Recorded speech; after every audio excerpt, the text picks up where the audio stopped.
So, as Reverend James mentioned this morning, our theme for this month is simplify, right? And so I knew I was speaking this week, and I was looking for opportunities to find the lesson of simplify in my life. And right now, my life is really simple. I worked 2.5 days this week, paid basically for the full week, but because of the 4th of July, I got 2 days off for that. We've got summer Fridays, so I worked a half day then. In my own life, I've had a really simple life. And so as I'm looking for these lessons, the first thing that comes up in my week that has a significant impact on my week was the news of Alton Sterling on Tuesday of him losing his life to the hands of police.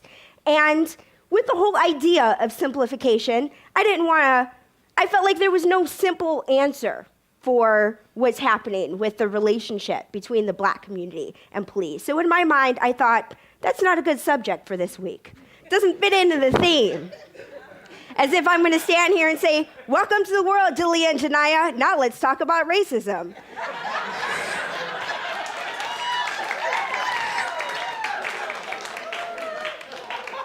I didn't want that to be me. I didn't want to do that. And then the news about Philando, I believe his Philando Castile came out the next day, who was pulled over for having a broken taillight and also lost his life in the hands to police. And then there was the shooting in Dallas of 5 police officers losing their lives. So it just became something that it felt like I couldn't ignore, regardless of the fact that we had this amazing ceremony this morning. And so for me, my feelings around this issue have been the same as they've always been. I've been Black my whole life. I know what it's like to be Black in America. And I've had to sort of reconcile, and this teaching has really helped me develop a relationship of peace. As Caressa McElhaney started meditation with always expect the best, that lesson has come through to me through the science of mind. I get to walk through life feeling safe, feeling like I don't need to worry about anything that's happening. And there's lots of dangerous things in the world. Cars are dangerous. People lose their lives for all kinds of reasons, all kinds of random ways all the time. And so because of that, I don't have that fear. I've let go of my negative relationship because I grew up with a fear around police because it's essentially an issue that the Black community has been facing pretty much from the beginning. When you think about the fact that Black people started off as 3/5 of a person in our Constitution, we've come to a point where that wouldn't be the case anymore. We all recognize that we all count as people. So I'm so grateful for that. I'm so grateful for the civil rights movement to allow for me to move freely as a human being in America. But at the same time, there's still a subversive issue in regards to the Black community and police. And the Black community has always known this, but now there are cameras. And so because of the cameras, the issue has gotten far more visibility than ever before. And, on one side, we have the Black community saying, we need to do something about this.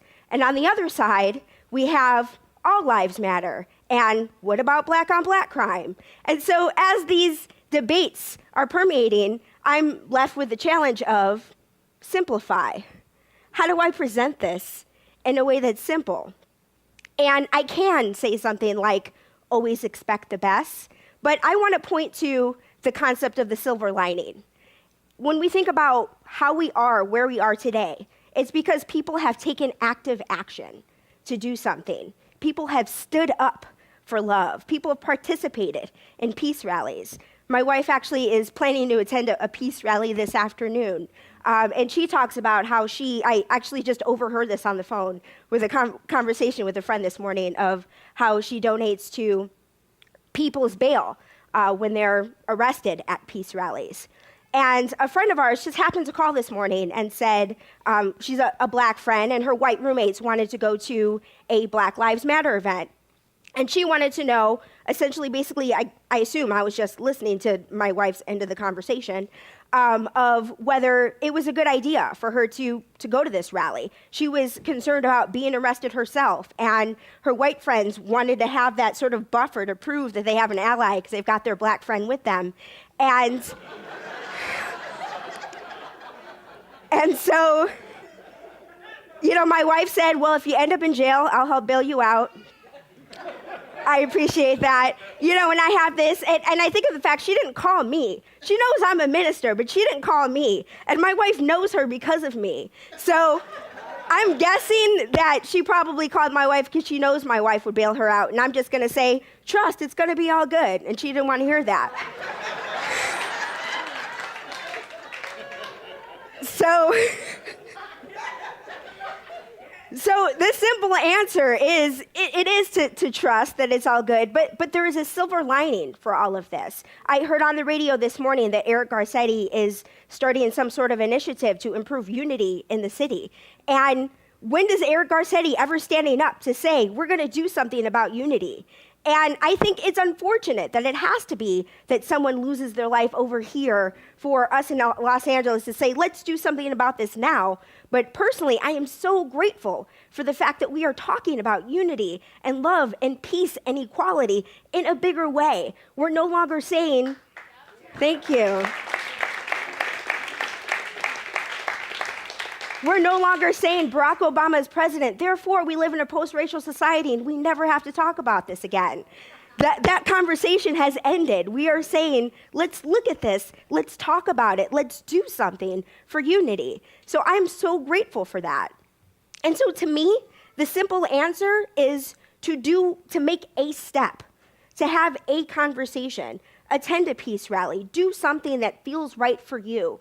And if this feels like it's something that's not hurting you at all, have a conversation with somebody who does feel like they're affected by this. Expand your consciousness, learn something, educate yourself. And so, thank you.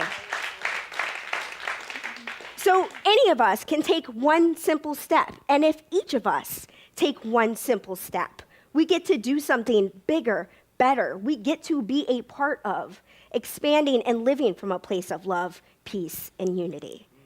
So with that in mind, somebody just got a text message. I think this is James. Who is this? Maria Ortiz texted you, just so you know. So I invite you all to take out your affirmations. I picked this one up from the stool here, assuming that it was going to have this month's affirmation, and it doesn't. It doesn't. I'm glad I should have checked. It would have been smart of me to check in advance. But thank you for running to get one for me. I appreciate it. And you all can take yours out. Yeah. All right, I will. Thank you. I appreciate that. Thank you. So, taking out your affirmations. I'm going to read this once, and then we'll read it twice together. I simplify my life and embrace the lightness of being. I simplify my life and embrace the lightness of being. One more time. I simplify my life and embrace the lightness of being. So, starting with that concept of light, recognizing that we are light. We are the light of God. And this light, this perfection, this love is absolutely all there is. That no matter what happens in the world, there is always light. There will always be light. And each of us gets to decide to act as that light, to express as that light, to know that this is what each of us are. And so I'm so grateful to step into the simplicity, the recognition of knowing that that's what I am, that's what each of us are. Recognize the perfection in all of us, no matter what. So grateful to know that we are peace, that we are love, that we are forgiveness, and that we are God. And so in gratitude, I release this word, knowing it is absolutely done, as together we all say, and so it is.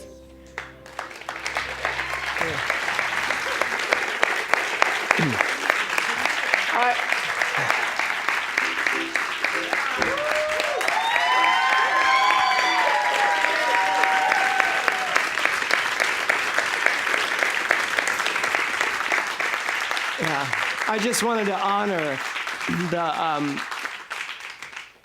I sat there very proud of this woman, this minister woman, who brings such clarity, and the fact that you took the theme and applied it to this. I'm still a little verklempt. That was really beautiful. Can we have another round of applause?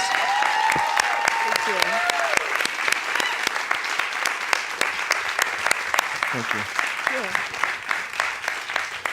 I can't breathe, and I'm about to be dunked into the ocean. Was it a lake? A lake. Dumped into the lake, and I am going to die. I am going to be sucked in under the water as if you could be sucked under the water with a life jacket on.